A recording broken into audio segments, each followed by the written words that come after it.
22. The Return of the Heroic Heirs. On deck of the Blue Whale, Stoic the Vast waited to receive a visit from Chief Big Boobed Bertha, bog burglar, who was about to come aboard.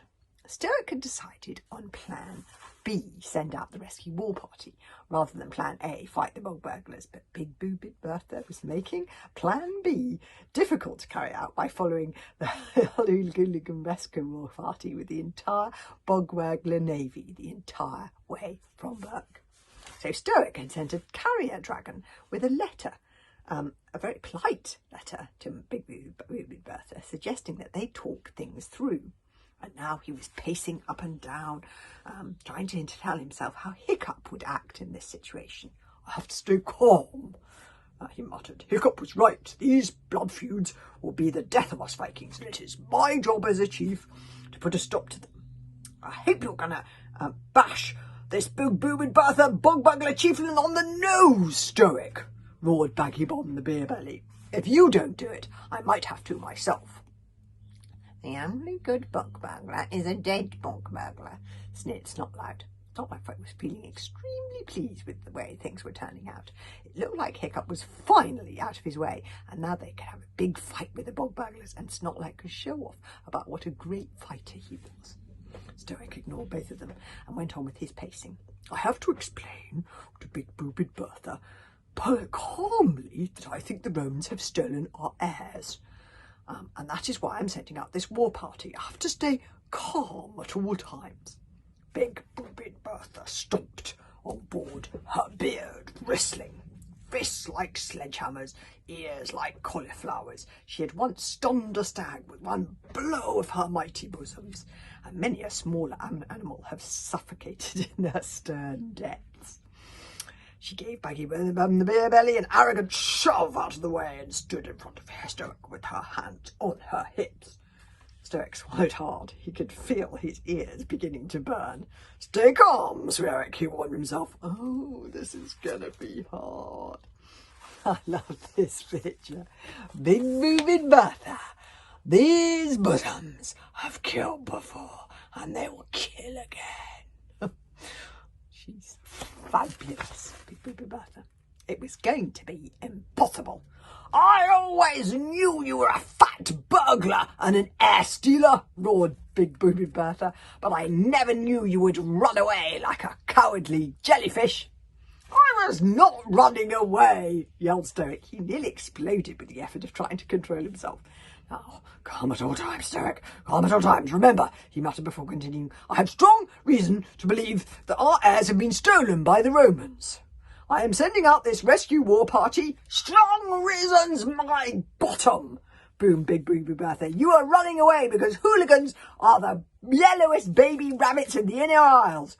This hooligan could take you with one hand behind his back and only using his tiny little finger of his fist," screamed Stoic the Vast, and there was a strong chance that plan B might have turned rapidly back into plan A again if the two chiefs, who were nose to nose yelling at one another, had not heard a noise that made them look suddenly upwards, where they saw, to their astonishment, an enormous Roman observation balloon descending very rapidly indeed in their direction.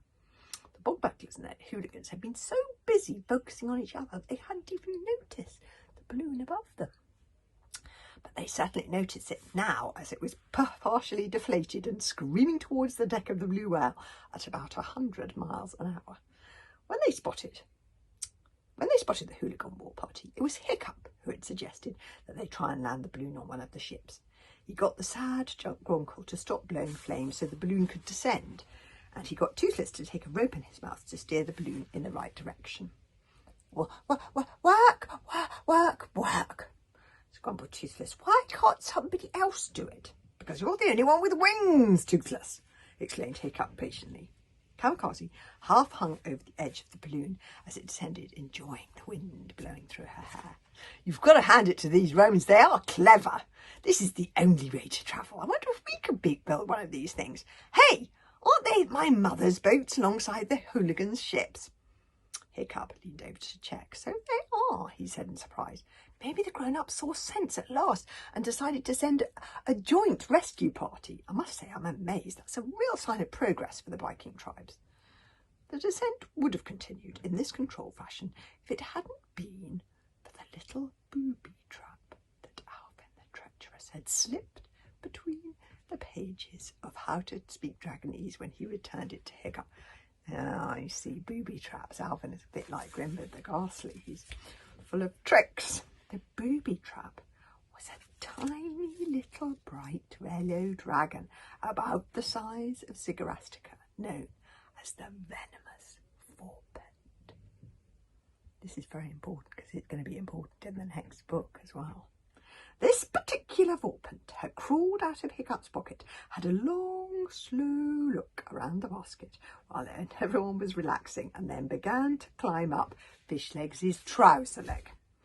Fishlegs only noticed it when it began to walk. This is the venomous Vorpent. Oh, this is a bright yellow nano dragon which carries poison in both the glands in its neck and in its tail, and the sting of a venomous Vorpent is absolutely always fatal. So it's very, very dangerous. So the venomous Vorpent went across his hand, and then he let out a scream and flicked his hand so that the Vorpent sailed upwards, and the immensely pointy sting in his tail tore a great rip in the surface of the balloon. That the sting of the Vorpent ripped the balloon. The descent then became a bit more rapid. Stoic the Vast and Baby Bertha jumped apart, and the basket and the balloon crashed onto the deck beneath them. The balloon itself became entangled in the sails of the blue whale. There was an astonished silence, and then one by one the sad Gronkle, Toothless, Kamikaze, Fishlegs and Hiccup came crawling out of the tipped-over basket. And I'll read the end of the last chapter tomorrow.